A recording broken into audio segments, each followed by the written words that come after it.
nor do we want to. We didn't always have tasty food, but we always had great car insurance with Geico. Geico, saving people money on car insurance for over 75 years.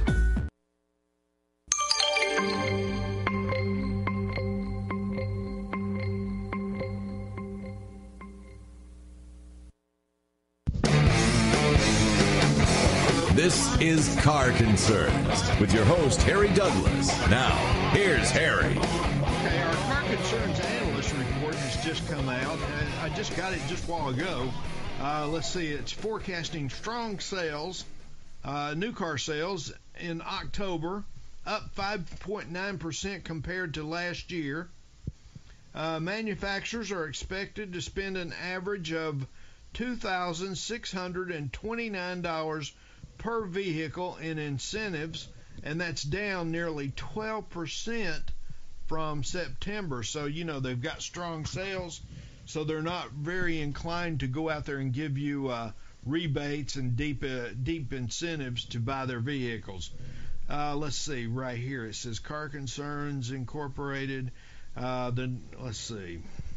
Seasonally adjusted annualized rate, that's SARR, SAR, as we call it in the car business, for October was 16.3 million new car vehicle sales. Let's see. 2014 full year sales forecast remains at 16.4. That's what they're predicting at the end of the year. There'll be 16.4 million new cars sold in 2014. New light vehicle sales. This is a very boring report, and we won't go over it, but if you'd like a copy of it, you can email me, harry@carconcerns.com, harry@carconcerns.com. Let's see if there's any highlights in here. Registration mix expected to be 84.8% retail and 15.2% fleet for the month, compared to 85.4% retail and 14.6% fleet last October. See, these are all numbers that, they're just very boring. They take them. And looking at the numbers, what it tells me is that the automobile business is very healthy at this point in time. Of course, that could change any time. Just any event can slow car sales down. But they're looking for car sales to remain strong, I think, for the rest of this year and into 2015. Now, at the end of 2015, watch out. We'll have a presidential election coming up in 2016. And we want to really watch our economy. We're going to be watching our dollars. Right now, the stock market's going up and down, up and down. Right now, it's up. We're looking at Celgene. Right now, Celgene, Celgene. It's at 101.66. We're into some of these biotechs because we're all about healthy drivers. They're talking biotech on the Squawk Box. But anyhow, let me get back to this recall. Let's see. Angeline wanted to know how long does the replacement take, and I told you it varies by automakers. GM says the process takes about 6 hours. How do I know if I own one of the recalled cars? In most cases, you should have received a notice in the mail. If you haven't or don't remember, or you may have lost it, both the maker of your vehicle and the government, it's at safecar.com. No, safecar.gov, safecar.gov.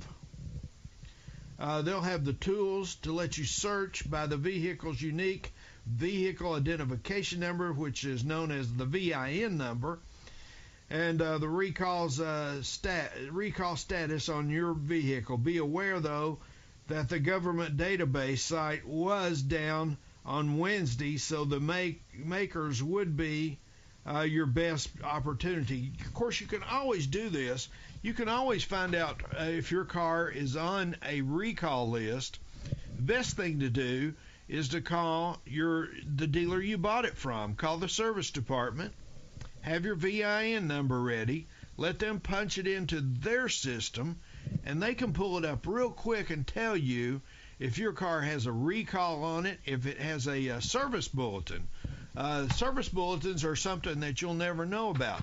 I used to get the service bulletins every morning at the dealership, and I'd go over them with our service people and service technicians. If these vehicles come in here, hey, let's remember it has this service bulletin on it, and while it's in here for whatever the customer has it in here for, let's go ahead and do the service bulletin fix.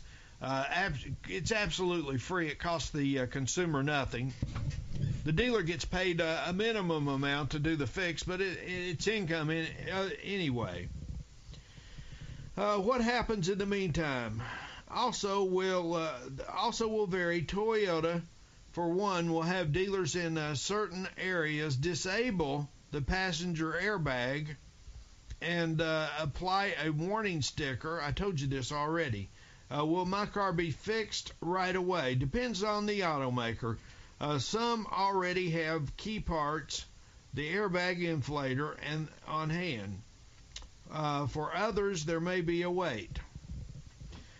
We are in decent shape with a replacement, says Alan Adler of General Motors, which is seeking 9,940 Pontiac Vibes built for General Motors by Toyota from the year 2003 to 2005 model years. But BMW's Dave Bonko says that 574,000 total affected vehicles. It should be some time before we have enough for all the vehicles. So they're ordering these airbags, and you can take them into your nearest dealership. It doesn't have to be your selling dealership. I'd prefer that it be, because they probably know you better down there, and you'll probably get it in and out more quick because they want to keep you satisfied so they can sell you another car. But anyhow, but it doesn't have to be. Maybe you've moved since you've bought the car, and you live in another city. You can take it to your nearest authorized dealership for that manufacturer and get this fix done. The government's making this fix mandatory. The National Highway Traffic Safety Administration has finally woke up and said, okay, no more people are going to get killed by these airbags. Let's get them fixed. Let's get them replaced, and let's get them on out of here. But anyhow, that's the recall. And like I said, you can listen to a repeat of this show in our Twitter feed, twitter.com/car concerns, twitter.com/car concerns, CARCONCERNS. Don't forget the S. You won't get there without it. Also, we'll be replaying the show on Facebook, our Facebook fan page. It's facebook.com/Car Concerns Radio USA. Facebook.com/Car Concerns Radio USA. And of course, I'm going to post it on my personal Facebook page, which is facebook.com/Harry Douglas.